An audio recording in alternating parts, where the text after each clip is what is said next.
Just as I was about to say my vows on my wedding day, my maid of honor suddenly stood up and announced she was pregnant with my fiancé's baby. Gasps echoed through the crowd of 300 guests. But instead of breaking down, I simply smiled and said, "I've been waiting for you to finally tell everyone the truth." Her face turned pale. She had no idea what was coming next. The church was a vision, a breathtaking canvas of white roses cascading from the altar and the petals scattered along the aisle like freshly fallen snow. Sunlight poured through the stained glass windows, bathing everything in a golden, ethereal glow. A string quartet played softly as 200 guests watched me walk toward what I believed was my destiny. My heart pounded with the exhilaration of pure joy. At the altar, Colton stood tall in a perfectly tailored tuxedo. His dark eyes were locked on mine, a mix of nervousness and anticipation in their depths. Even after 3 years, I still had this effect on him. The pastor began, his voice warm and steady as he opened his Bible. "We are gathered here today to witness the union of Colton James Wellington and Anna Rose Derrick in holy matrimony." I squeezed Colton's hands, noticing they were damp with sweat. The pastor asked him the traditional vows, and Colton's voice, though a little shaky, was firm as he answered, "I do."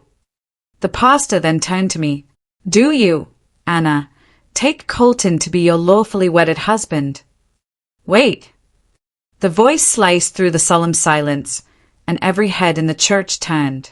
My maid of honor, Karen Oscar, the woman I'd known since kindergarten and trusted with my deepest secrets, stepped forward from her place at the altar.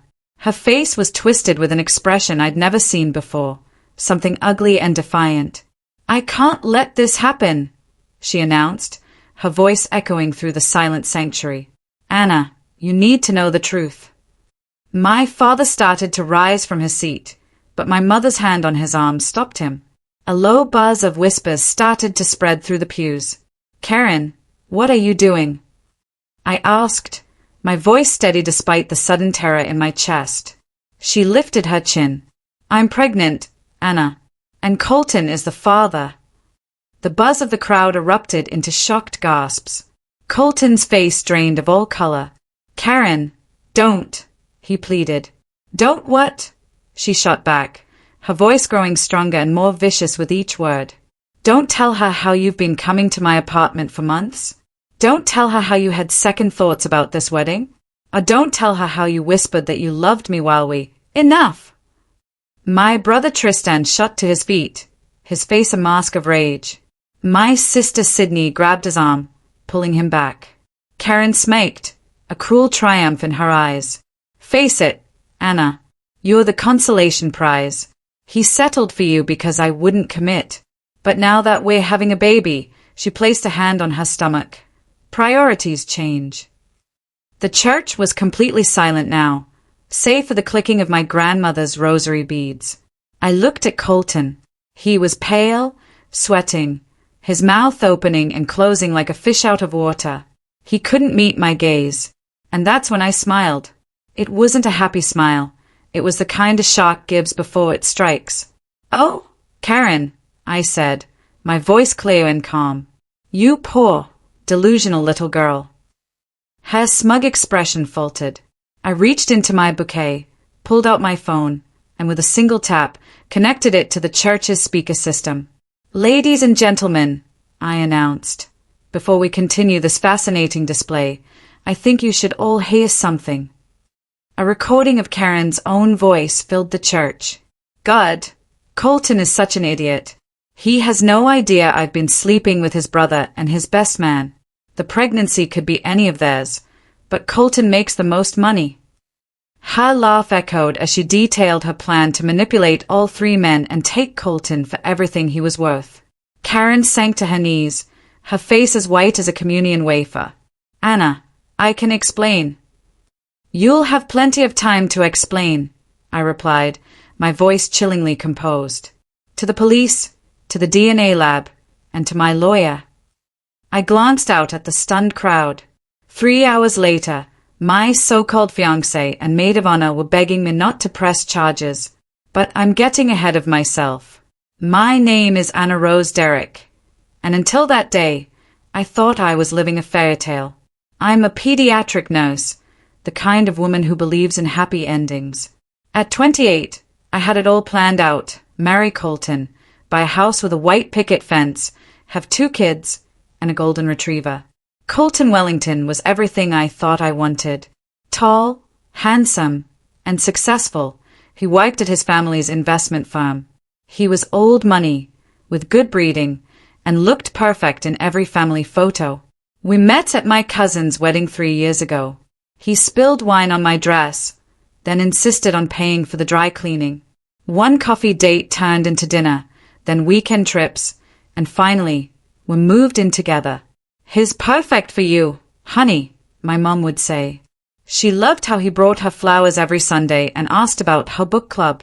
My dad took him fishing, my brother Tristan invited him to poker games, and my sister Sydney, my toughest critic, even admitted he had potential. But Karen loved him most of all. Karen and I had been inseparable since we were 5. We lived 3 houses apart and planned to move to New York together. When I chose nursing and she chose marketing, we promised our friendship would never change. She was my go-to person for everything. When Colton proposed, she was the second person I told, after my parents. "You deserve this, Anna," she squealed over FaceTime. She threw me an elaborate engagement party and organized my Vegas bachelorette weekend. She spent hours with me picking out dresses and tasting cakes. "I can't wait to stand beside you," she said. "We've been sisters since kindergarten. Now it'll be official when I'm your matron of honor." "Maid of honor," I corrected, laughing. "You're not married yet." "Being is the operative word," she winked. "Maybe your wedding will inspire Angelo to propose."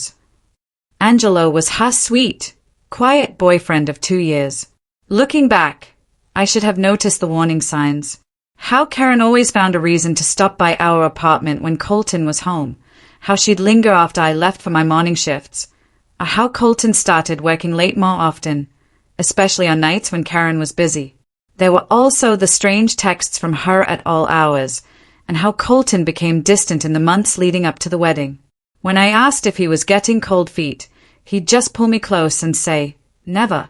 I can't wait to marry you." But there were other things, too. He'd get nervous when his phone buzzed at dinner and would take calls in the other room, claiming it was work. There were mysterious charges on our shared credit card, coffee shops I'd never visited, a small jewelry purchase he claimed was a surprise. 3 weeks before the wedding, I found an empty pregnancy test box in our trash can. He said my sister must have left it, and I believed him because I wanted to. The night before the wedding, at the rehearsal dinner, Karen seemed different. She barely touched her food and kept checking her phone. Colton was also acting strange, stealing glances at her when he thought no one was looking. "You okay, bro?" Tristan asked him. "You look like you're about to throw up." "Wedding nerves," Colton said, his laugh sounding forced. That night, following tradition, Colton and I stayed apart. He went to his best man's hotel room while I stayed with my family. Karen was the last to leave. "Anna," she said at the door, her voice a little odd. "You know I love you, right?" The church was a vision, a breathtaking canvas of white roses cascading from the altar and the petals scattered along the aisle like freshly fallen snow. Sunlight poured through the stained glass windows, bathing everything in a golden, ethereal glow. A string quartet played softly as 200 guests watched me walk toward what I believed was my destiny. My heart pounded with the exhilaration of pure joy. At the altar, Colton stood tall in a perfectly tailored tuxedo. His dark eyes were locked on mine, a mix of nervousness and anticipation in their depths. Even after 3 years, I still had this effect on him. The pastor began, his voice warm and steady as he opened his Bible.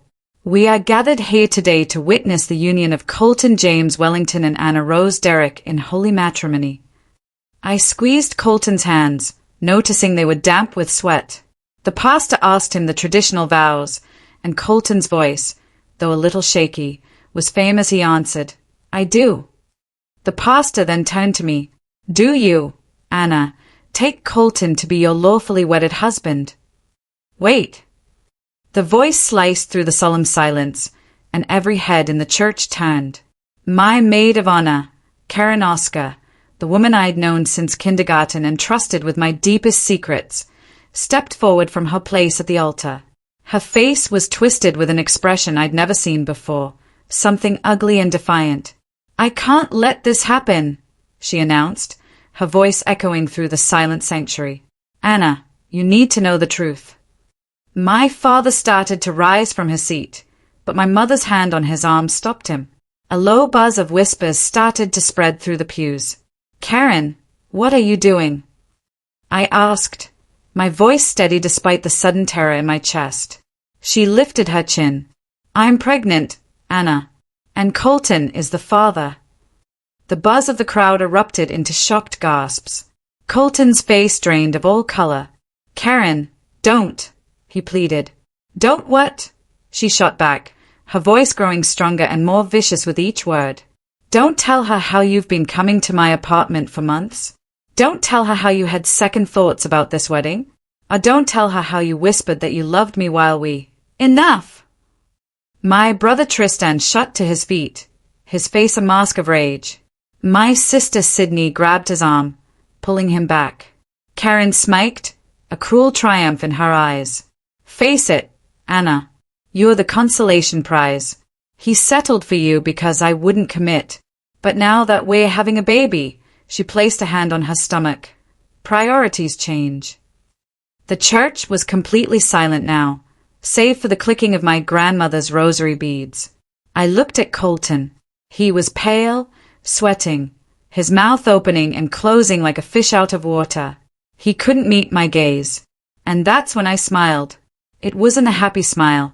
It was the kind a shock gives before it strikes. Oh, Karen, I said, my voice clear and calm. You poor, delusional little girl. Her smug expression faltered. I reached into my bouquet, pulled out my phone, and with a single tap, connected it to the church's speaker system. Ladies and gentlemen, I announced. Before we continue this fascinating display, I think you should all hear something. A recording of Karen's own voice filled the church. God, Colton is such an idiot. He has no idea I've been sleeping with his brother and his best man. The pregnancy could be any of theirs, but Colton makes the most money. Her laugh echoed as she detailed her plan to manipulate all three men and take Colton for everything he was worth. Karen sank to her knees, her face as white as a communion wafer. Anna, I can explain. You'll have plenty of time to explain, I replied, my voice chillingly composed. To the police, to the DNA lab, and to my lawyer. I glanced out at the stunned crowd. 3 hours later, my so-called fiancé and maid of honor were begging me not to press charges. But I'm getting ahead of myself. My name is Anna Rose Derrick, and until that day, I thought I was living a fairy tale. I'm a pediatric nurse, the kind of woman who believes in happy endings. At 28, I had it all planned out, marry Colton, buy a house with a white picket fence, have 2 kids, and a golden retriever. Colton Wellington was everything I thought I wanted. Tall, handsome, and successful, he worked at his family's investment firm. He was old money, with good breeding, and looked perfect in every family photo. We met at my cousin's wedding 3 years ago. He spilled wine on my dress, then insisted on paying for the dry cleaning. One coffee date turned into dinner, then weekend trips, and finally, we moved in together. He's perfect for you, honey, my mom would say. She loved how he brought her flowers every Sunday and asked about her book club. My dad took him fishing. My brother Tristan invited him to poker games. And my sister Sydney, my toughest critic, even admitted he had potential. But Karen loved him most of all. Karen and I had been inseparable since we were 5. We lived 3 houses apart and planned to move to New York together. When I chose nursing and she chose marketing, we promised our friendship would never change. She was my go-to person for everything. When Colton proposed, she was the second person I told, after my parents. You deserve this, Anna, she squealed over FaceTime. She threw me an elaborate engagement party and organized my Vegas bachelorette weekend. She spent hours with me picking out dresses and tasting cakes. "I can't wait to stand beside you," she said. "We've been sisters since kindergarten. Now it'll be official when I'm your matron of honor." "Maid of honor," I corrected, laughing. "You're not married yet." "Being is the operative word," she winked. "Maybe your wedding will inspire Angelo to propose." Angelo was her sweet, quiet boyfriend of 2 years. Looking back, I should have noticed the warning signs. How Karen always found a reason to stop by our apartment when Colton was home, how she'd linger after I left for my morning shifts, or how Colton started working late more often, especially on nights when Karen was busy. There were also the strange texts from her at all hours, and how Colton became distant in the months leading up to the wedding. When I asked if he was getting cold feet, he'd just pull me close and say, "Never. I can't wait to marry you." But there were other things, too. He'd get nervous when his phone buzzed at dinner and would take calls in the other room, claiming it was work. There were mysterious charges on our shared credit card, coffee shops I'd never visited, a small jewelry purchase he claimed was a surprise. 3 weeks before the wedding, I found an empty pregnancy test box in our trash can. He said my sister must have left it, and I believed him because I wanted to. The night before the wedding, at the rehearsal dinner, Karen seemed different. She barely touched her food and kept checking her phone. Colton was also acting strange, stealing glances at her when he thought no one was looking. "You okay, bro?" Tristan asked him. "You look like you're about to throw up." "Wedding nerves," Colton said, his laugh sounding forced. That night, following tradition, Colton and I stayed apart. He went to his best man's hotel room while I stayed with my family. Karen was the last to leave. "Anna," she said at the door, her voice a little odd. "You know I love you, right?" "I love you too." She hugged me tighter than usual. "Tomorrow is going to change everything." "I hope so." I laughed. That's kind of the point of a wedding. But she wasn't smiling when she pulled away. I woke up at 6 a.m. on my wedding day with butterflies doing flips in my stomach. The good kind, though, like Christmas morning or the first day of vacation. The house was already a beehive of activity. My mom was setting up the coffee station with military precision, and the phone wouldn't stop ringing with last-minute vendor calls and relatives asking for directions. "Morning, beautiful bride." Karen breezed through the front door at 7 a.m. sharp, carrying a tray of fancy coffee drinks. "Triple shot vanilla latte for the blushing bride, because we need you caffeinated and gorgeous." She looked perfect, as always. Her hair was already styled in loose Hollywood waves, her makeup flawless, and she was wearing yoga pants that probably cost more than my monthly car payment. Even at 7 a.m., Karen looked like she was ready for a magazine photo shoot. "You're an angel," I said, gratefully taking the coffee. I was so nervous I'd forgotten to eat breakfast. "That's what maids of honor are for," she said, kissing my cheek. "To make sure you don't faint at the altar from low blood sugar." The morning was a blur of hair appointments, makeup touch-ups, and constant photos. My cousin Maria, a professional photographer, documented everything. She captured me getting into my princess-style ball gown, a dress my mother and I had spent 8 months saving for. My grandmother, with shaking hands, fastened the family pearl necklace around my neck. My father cried when he saw me in my full wedding dress. "Mayha, you look like a queen," he whispered, his voice thick with emotion. Karen helped with everything. She fluffed my train, fixed my veil when it snagged on a doorway, and touched up my lipstick between photos. She was the perfect maid of honor, my best friend since forever. But looking back, I realized she was also constantly checking her phone. Quick glances when she thought no one was looking, her fingers flying over the screen whenever she stepped into the bathroom or went out to her car. At one point, my sister Sydney caught her. "Girl, who are you texting so much?" "Angelo's at the golf course with the guys." It's bad luck for the bridal party to talk to the groomsmen before the ceremony. Karen's cheeks flushed. "Just work stuff. You know how it is with clients." On a Saturday. Sydney raised an eyebrow. My sister had a built-in lie detector that could spot a fib from a mile away. Financial markets never sleep, Karen said smoothly. Too smoothly. We arrived at the church at 2 p.m. for photos before the 4 p.m. ceremony. The photographer posed us everywhere. Me with my parents, me with my bridesmaids, me alone by the altar. Every shot was perfect. Colton and his groomsmen were getting ready in the church basement. Protocol said we weren't supposed to see each other, but I was dying to catch a glimpse. 3 years together, and I still got excited just seeing his face. Can you check if they need anything downstairs? I asked Karen during a break. Make sure Colton remembered his allergy medication. You know how his eyes get watery around all these flowers. She nodded quickly. Of course. Be back in 5. She was gone for 20. When she returned, her lipstick was slightly smudged, and her hair looked a little messy. Everything okay down there? I asked. Perfect, she said, but she wouldn't meet my eyes. Colton says he can't wait to see you. The ceremony was set to begin at 4 p.m. By 3:45, guests were filling the wooden pews.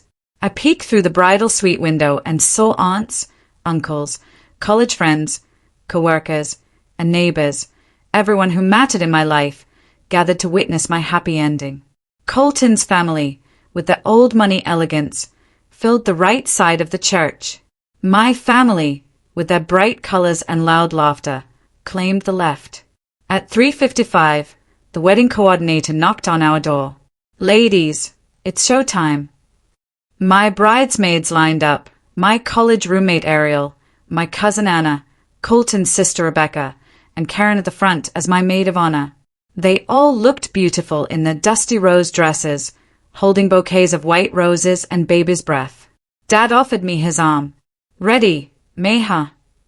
I took a deep breath, inhaling the scent of roses and old wood. Ready. The doors opened.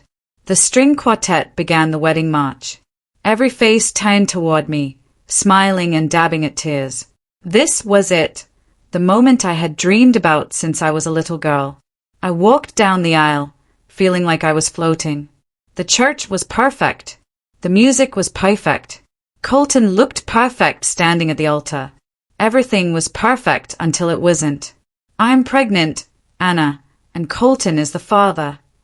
The words hung in the air like poison gas.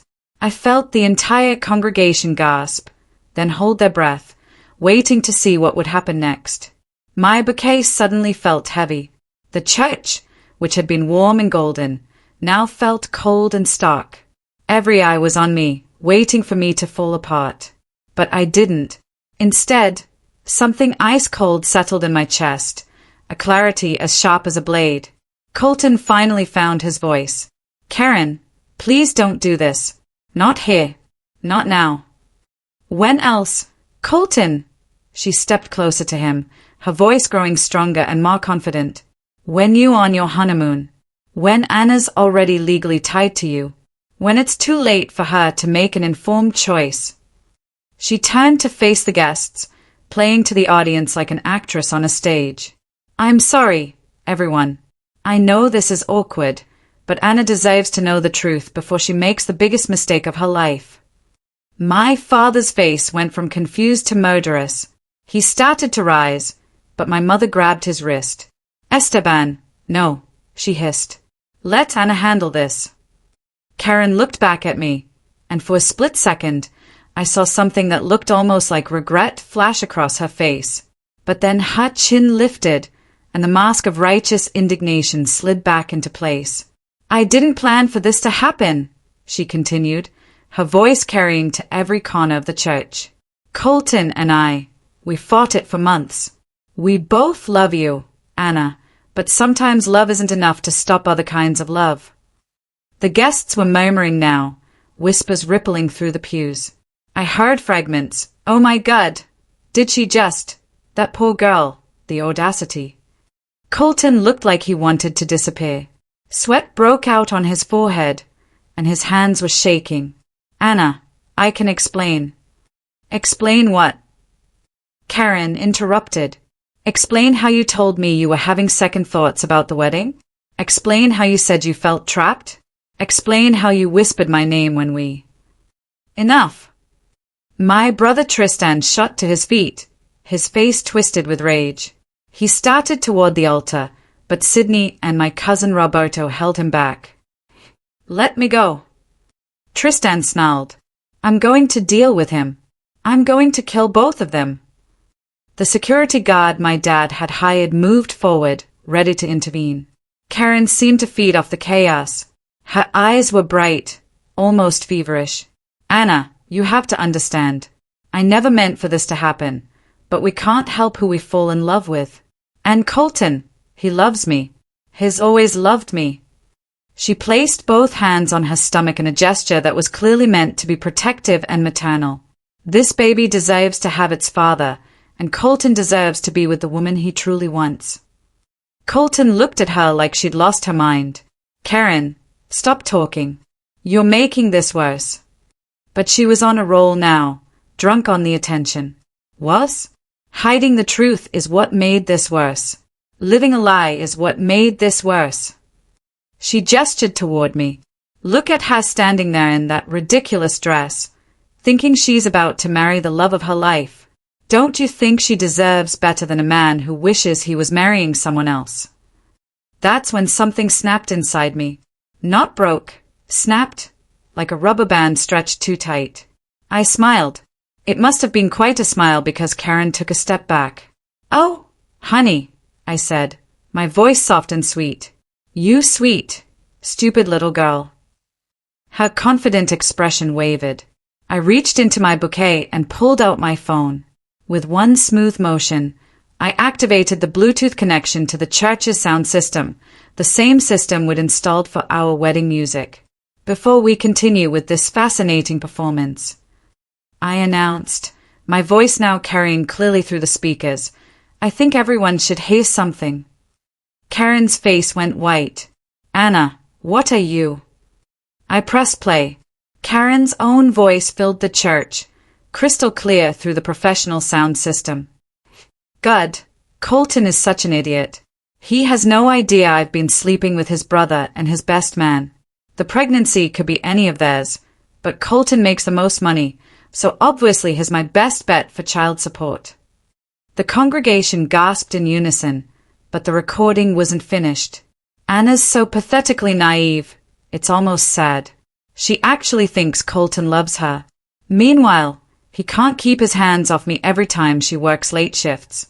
Last week, he said he wishes he'd proposed to me instead. Colton's face had gone from pale to green. He looked like he might vomit right there at the altar.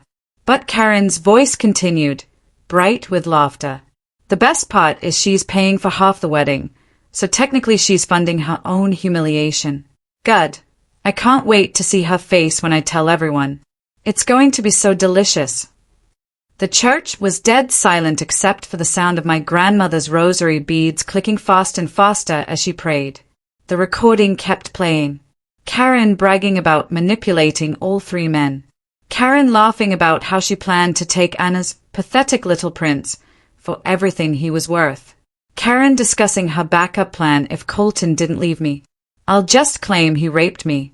Who's going to believe his word over mine? By the time I finally stopped the recording, Karen had collapsed onto her knees at the altar, her face buried in her hands.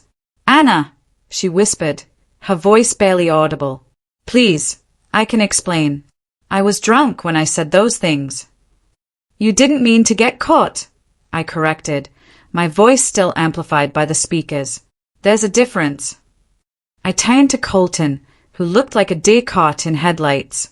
Anything you'd like to add, honey? Or should I play the recording of you calling me a boring, clingy bee while you were screwing my best friend in the apartment I pay half the rent for? He opened his mouth, then closed it, opened it again. No words came out. I looked out at the congregation. 200 faces stared back at me, expressions ranging from shocked to appalled to impressed to murderous. Those were mostly my relatives. Ladies and gentlemen, I said calmly, I apologize for the interruption, but as you can see, We have a slight issue with the groom and my maid of honor. Something about honesty, fidelity, and basic human decency. My father finally broke free from my mother's grip and stood up. No, Papa, I've got this. I spoke softly to my dad, but it carried through the microphones, loud and clear. For the first time in months, maybe years, I felt completely in control.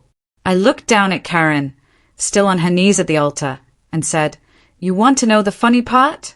I've known about you two for months." The congregation murmured and shifted in their seats.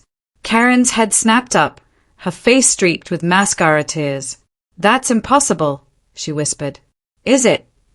I pulled out my phone again and scrolled through photos.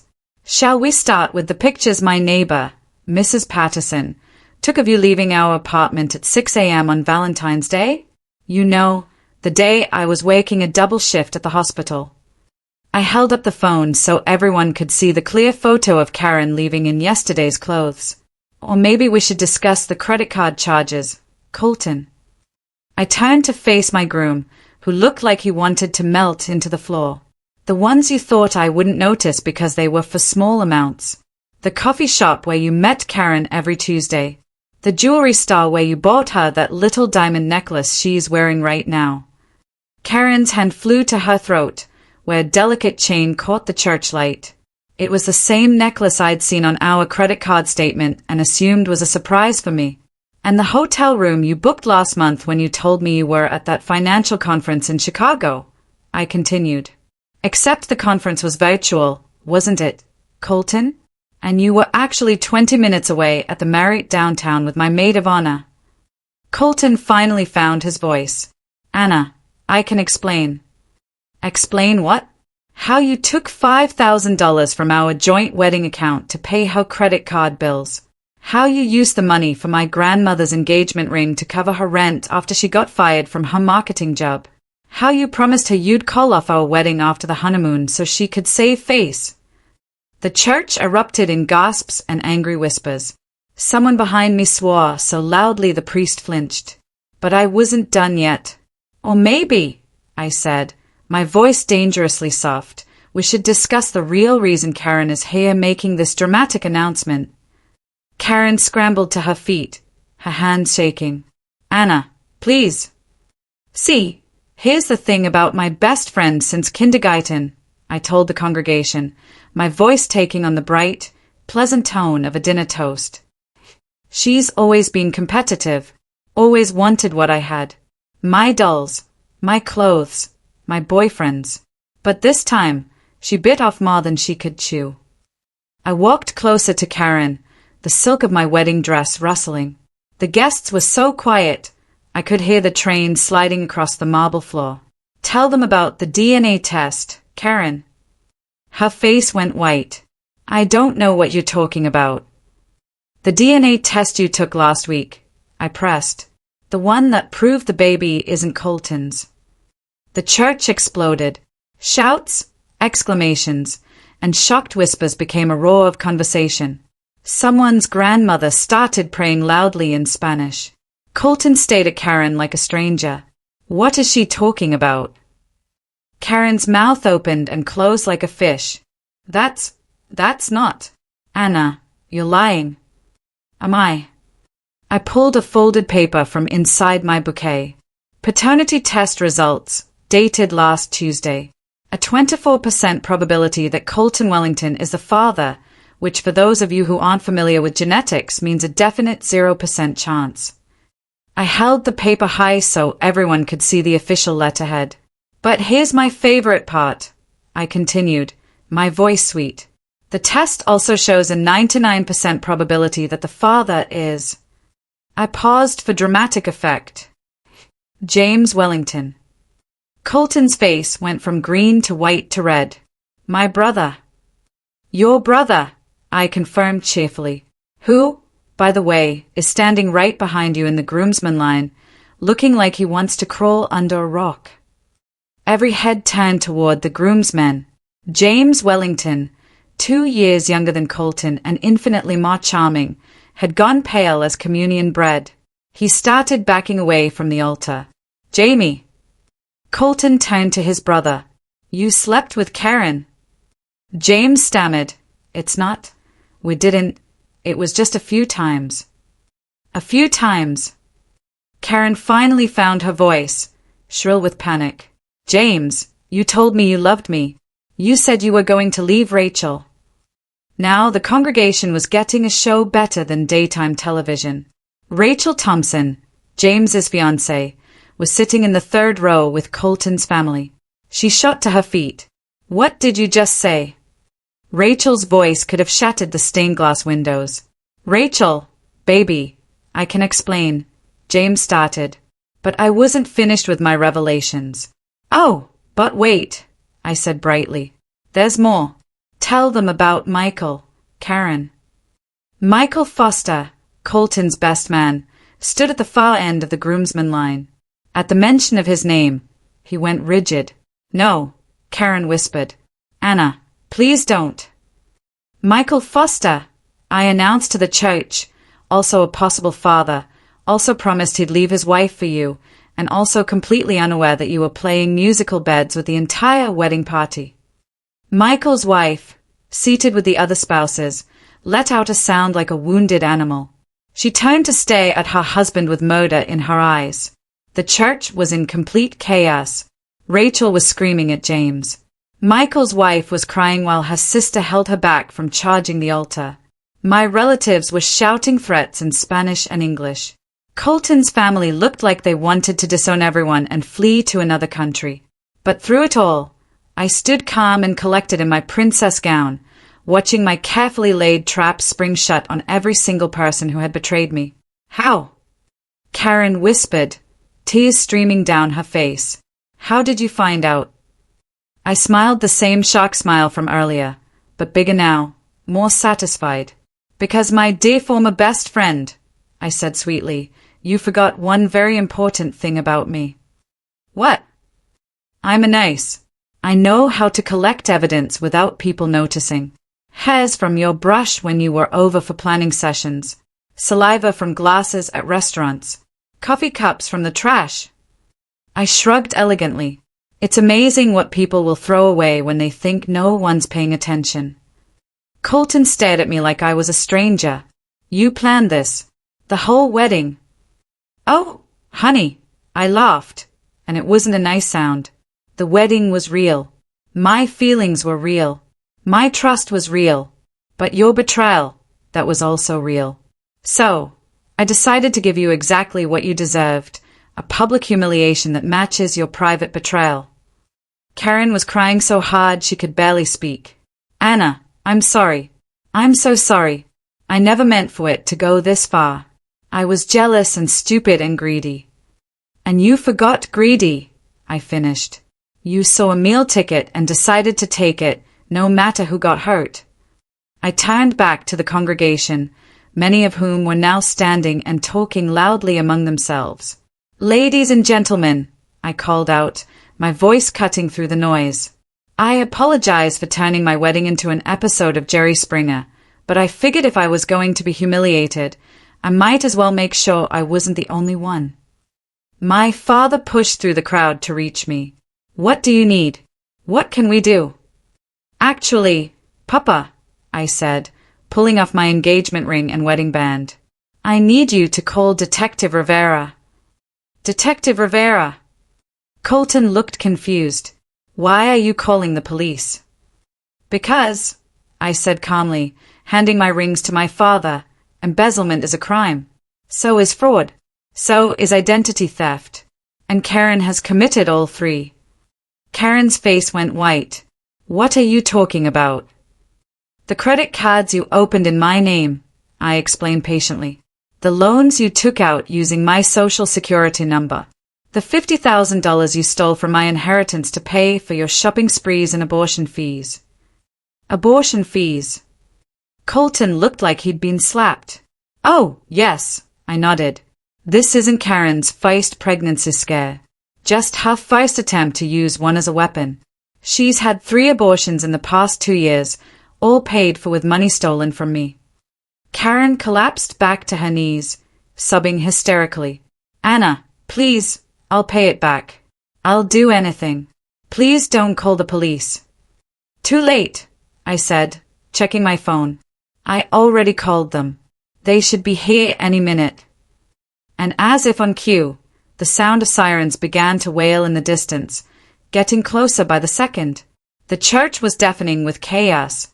Rachel was still screaming at James, who was trying to push past the other groomsmen. Michael's wife had broken free from her sister and was now advancing on Michael with her purse raised like a weapon. Colton's family looked like they were attending a funeral instead of a wedding. Anna, you can't be serious about this, Colton said, reaching for my hands. I stepped back before he could touch me. I'm dead serious, I replied. You stole from me, Colton.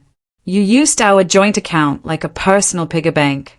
You forged my signature on loan documents, and you helped her, I pointed at Karen, commit identity theft. I never. The apartment lease you co-signed for her using my credit information, I continued. The car loan you guaranteed with my income statements. The credit cards you helped her apply for by providing my employment verification. Should I go on? Colton's face crumpled. He looked around desperately as if the church's saints might offer him sanctuary. They didn't. The sirens stopped right outside the church. Heavy footsteps echoed in the vestibule, and Detective Rivera appeared in the doorway with 2 uniformed officers behind him. Anna, he called out, surveying the chaos. I got your message. Are these the suspects? I nodded toward Karen and Colton. Karen Oscar and Colton Wellington. All the evidence is in the folder I sent to your office yesterday. Karen looked up at me with mascara streaming down her face. Yesterday? You sent evidence yesterday. I sent it last week, actually, I corrected. But I asked Detective Rivera to wait until today to make the arrests. I wanted to give you one last chance to come clean, to maybe, just maybe, show a shred of decency and call off this ridiculous charade before you destroyed everything. But you planned the DNA tests. Colton said, his voice weak. You knew. I hoped I was wrong, I said simply. Right up until this morning, I hoped I'd wake up and discover this was all some horrible nightmare, that my best friend since kindergarten and the man I loved wouldn't actually betray me this completely. Detective Rivera approached the altar. Karen Oscar, you're under arrest for identity theft, fraud, and embezzlement. Colton Wellington, you're under arrest for conspiracy to commit fraud and embezzlement. No, wait. Karen scrambled to her feet as the officer pulled out handcuffs. Anna, please, we can work this out. I'll pay you back every penny. With what money? I asked coldly. You don't have a job. You have $50,000 in debt. You're pregnant with a baby that isn't even Colton's. What exactly are you going to pay me back with? I'll figure something out. Please, Anna, we've been friends since we were 5 years old. That has to count for something. It did count for something, I said, my voice breaking just a little. It counted for everything. That's why this hurts so much. The officer cuffed Karen while she sobbed. Colton didn't resist, but he kept staring at me like he couldn't believe what was happening. Anna, he said as they started to lead him away. This whole thing with Karen, it was a mistake. A stupid, terrible mistake. I looked at him for a long moment. This man I'd planned to spend my life with. This man I'd trusted with my heart, my body, my future, my money. No, Colton, I said quietly. Marrying you would have been the mistake. As the police led them toward the church doors, Karen turned back one more time. Anna, she called desperately. The baby? What about the baby? That's between you and James, I replied. Or you and Michael. Or you and whoever else you've been sleeping with. But it's not my problem anymore. The church doors closed behind them with a heavy thud. For a moment, there was absolute silence. 200 people stared at me in my wedding dress, standing alone at the altar where I should have been saying, I do, to the love of my life. Then my grandmother started clapping. It was a slow, deliberate sound that echoed through the stunned silence. One by one, others joined in, my parents, my siblings, my cousins, my college friends, even some of Colton's relatives who looked mortified by their family's behavior. Soon the entire congregation was on their feet applauding. My father said, climbing the steps to the altar and pulling me into his arms. I am so proud of you. Are you? I asked, my voice muffled against his shoulder. I just turned my wedding into a crime scene. You turned your wedding into justice, my mother corrected, joining our embrace.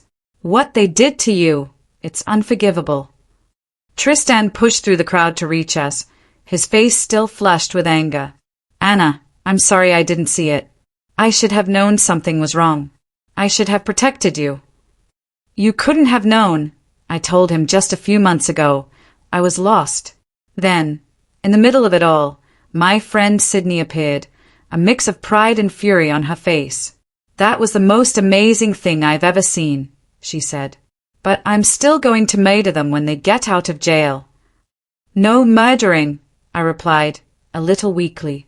I've caused enough drama for one day. But even as I said the words, a weight lifted off my shoulders. The burden of pretending everything was okay, of ignoring the red flags, of dealing with their betrayal all by myself. It was gone. Father Rodriguez came over, his voice cautious. Anna, my dear, are you all right? Actually, Father, I said, surprising myself. Could we say a prayer? Not for a wedding, but maybe for gratitude. He smiled warmly. Of course, Maya. The congregation settled down as Father Rodriguez walked to the pulpit, but instead of a quiet prayer, he spoke about strength, truth, and the courage it takes to stand up for yourself when the people you trust most let you down. Sometimes, he said, God shows us people's true faces not to hurt us, but to save us from a lifetime of being hurt by them. My phone buzzed, then again, and again. Unfamiliar numbers filled my screen with messages. OMG. We just saw the live stream. You are a queen. Is this for real? Best wedding video ever. Wait, someone was live streaming this. I looked around and saw several people holding up their phones, recording, even broadcasting. Oh no, I whispered to Sydney. Please tell me this isn't going viral. She checked her phone and winced. Ah, Anna, you might want to sit down. How bad? The hashtag #weddingrevenge is already trending on Twitter. Someone posted the whole thing on TikTok, and it has 2 million views. Instagram, Facebook, Snapchat. Babe, you're everywhere. I just stayed at her. Everywhere.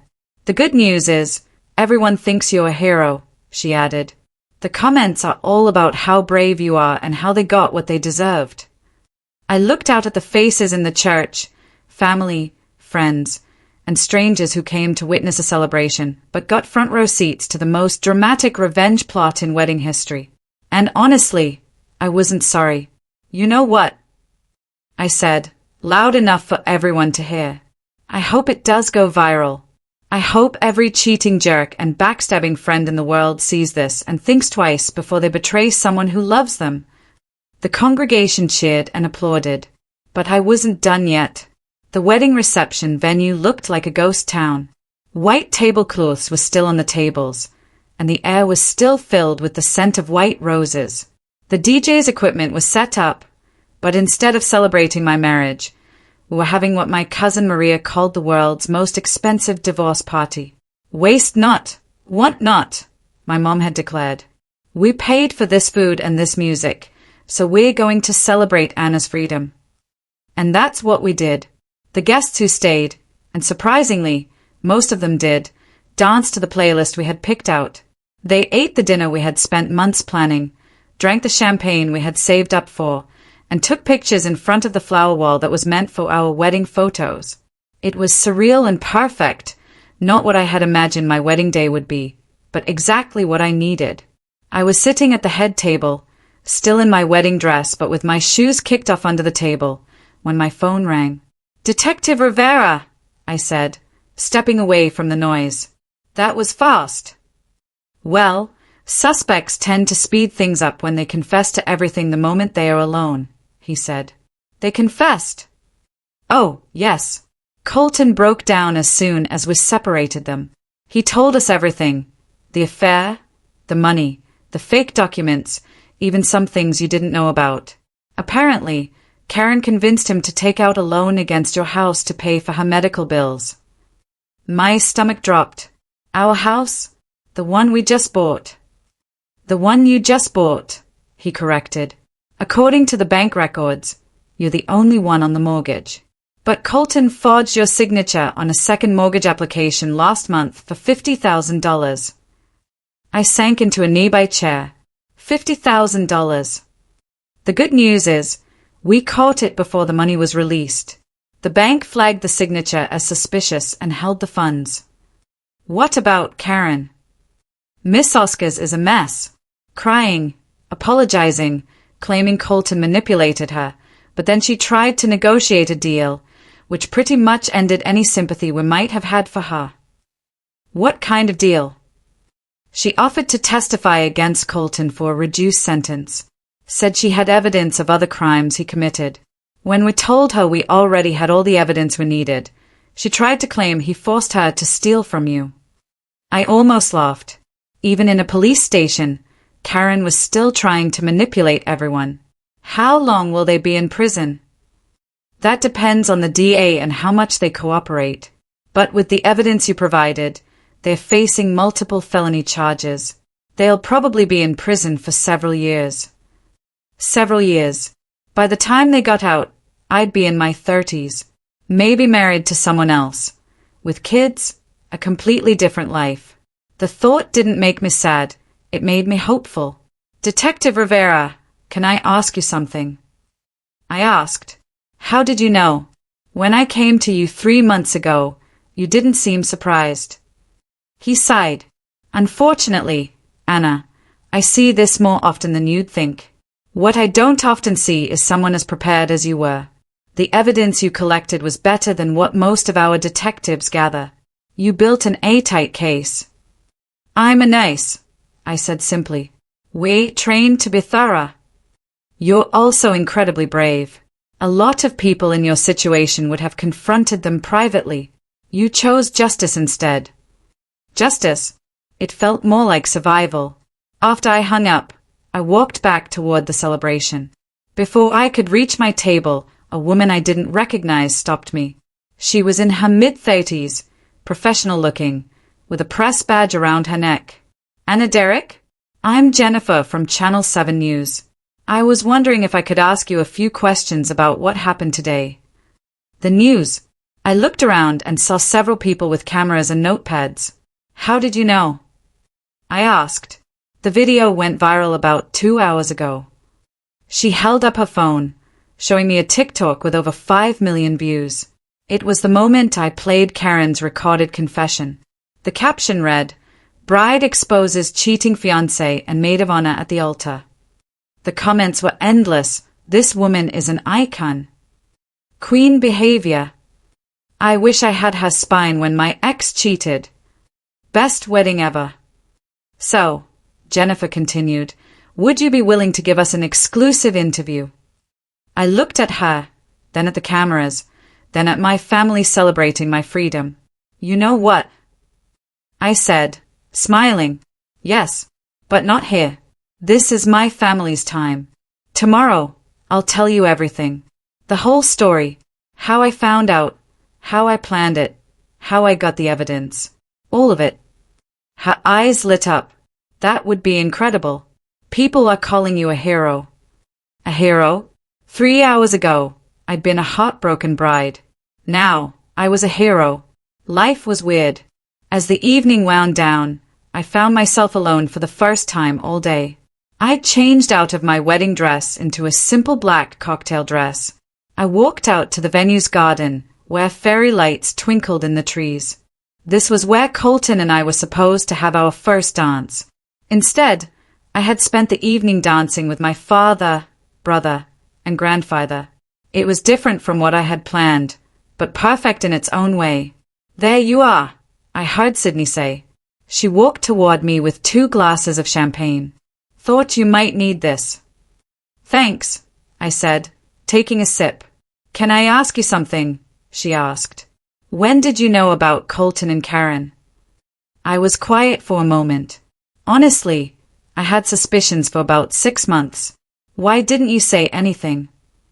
Because I wasn't sure, she replied. And you seemed so happy. Do you think I did the right thing? I asked. She looked at me like I had grown a second head. Anna, they stole from you. They lied to you. They betrayed you in the worst way. And they were planning on letting you marry him and spend your honeymoon not knowing he was in love with your best friend and carrying James's baby. They got what they deserved. You probably saved other people from being victimized by them in the future. You think so? I know so. We stood in comfortable silence, sipping our champagne. So, what happens now? She asked. Well, according to the detective, they'll both probably go to prison, I replied. I'll have to testify, but he says it's an aita case. I mean, what happens to you? What do you do now? For 3 years, my entire future had been planned around Colton. All of that was gone. I guess I figure out who I am when I'm not half of a couple, I said. I haven't been single since I was 25. You like to read trashy romance novels and eat ice cream straight from the container while watching cooking shows, Sydney said. Those are things I did when Colton was working late. Exactly. Things you like that you never got to do because you were too busy being the perfect girlfriend. She had a point. I want to travel, I said suddenly.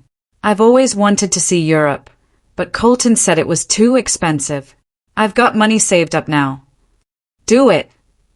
And I want to go back to school, get my master's degree in pediatric nursing. You'd be amazing at that. And I want to learn how to salsa dance. Real salsa. Sydney grinned. Now you're talking. What else? I want to adopt a big dog. Colton was allergic, so we could never have pets. I want to be someone I'm proud of, not someone who ignores red flags because she's afraid of being alone. Anna, look at me, Sydney said gently. You were already someone to be proud of. What you did today was the act of a woman who knows her worth and refuses to accept anything less. It was pretty badass, wasn't it? It was legendary. They're going to tell stories about today for years. As if to prove her point, my phone buzzed with a text from a number I didn't recognize. Saw your video online. You're my hero. My husband cheated on me last year, and I wish I'd had your courage. Thank you for showing me what strength looks like. See, Sydney said, you're inspiring people. My phone buzzed again and again, with messages from strangers who had seen the video and wanted to share their own stories of betrayal or tell me how my courage had inspired them. This is insane, I said, scrolling through the messages. I just wanted justice for myself. I never expected to become a symbol of female empowerment. I was going to say, an internet meme, but sure, let's go with female empowerment, Sydney laughed. Both can be true. We finished our champagne as the clean-up crew finished packing up. Ready to go home? Sydney asked. I looked around one last time. This place was supposed to hold the memories of the happiest day of my life. Instead, it would always be the place where I chose myself. Actually, I said, I don't want to go home. Not to the apartment I shared with Colton. Can I stay with you tonight? Of course.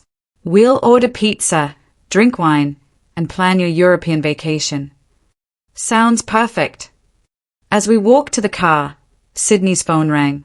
She answered it, then held the phone out to me with a strange expression.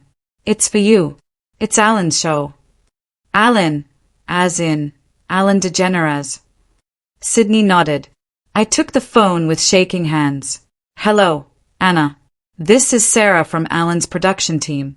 We'd love to have you on the show next week to talk about what happened today. Alan thinks your story is incredible and wants to celebrate your courage. Alan DeGeneres wanted to celebrate my courage. I looked at Sydney, who was grinning like a maniac. You know what? I said into the phone. I'd love to. After I hung up, Sydney grabbed my hands. Anna Derek, You are about to be the most famous revenge bride in history. Is that a good thing? Are you kidding? You're about to become every woman's hero. You're going to inspire millions of people to stand up for themselves. You're going to change my life completely, I finished. Exactly. Are you ready for that? I thought about Colton and Karen, probably sitting in jail cells. I thought about all the messages from strangers who said my story had inspired them. I thought about the life I was about to build for myself. You know what, Sydney? I've never been more ready for anything in my life. As we walked to the car, I couldn't help but smile. This morning, I'd woken up expecting to become Mrs. Colton Wellington. Instead, I was ending the day as Anna Derrick, the woman who refused to be played, who chose justice over comfort, who turned her worst day into her most powerful moment. They thought they ruined me. Instead, I buried them with the truth. I'm writing this from a cafe in Barcelona, sipping sangria. The European trip I dreamed about. I took it. I spent 8 months backpacking through Spain, Italy, and France, learning that I'm braver than I ever knew. The Alan Show appearance led to more interviews, which led to a book deal and speaking engagements at women's conferences. Apparently, my story resonated with people all over the world. Colton and Karen were both sentenced to 4 years in prison. They'll be eligible for parole in 18 months. I won't be there. The baby was born 7 months after the wedding. James stepped up and is being a decent father. Michael's wife divorced him, and he sent me a thank you card. I sold the apartment I shared with Colton and bought a little house with a garden, where my new dog, Luna, likes to chase butterflies. I did go back to school. I start my master's program in pediatric trauma nursing next month. And yes, I learned to salsa dance. I'm terrible at it, but I love it anyway. Sometimes people recognize me on the street and ask if I regret what I did. If I ever think about forgiving them. The answer is always no. I don't regret choosing truth over comfort. I don't regret demanding justice instead of accepting betrayal. And I certainly don't regret discovering my own strength. The woman who walked down that aisle 8 months ago was hoping to find happiness by attaching herself to someone else's life. The woman writing this has learned that the best kind of happiness comes from building a life you're proud of, with or without someone else. I'm not looking for my next relationship. I'm not trying to replace what I lost. I'm creating something entirely new. And if someone wants to be a part of that life, they'll have to earn it. They'll have to prove they deserve the love of a woman who knows her worth, who won't ignore red flags, and who won't settle for less than she deserves. Because I learned something important on my wedding day. The person who matters most in your love story is you. My story is just getting started. Thanks for watching. Take care. Good luck.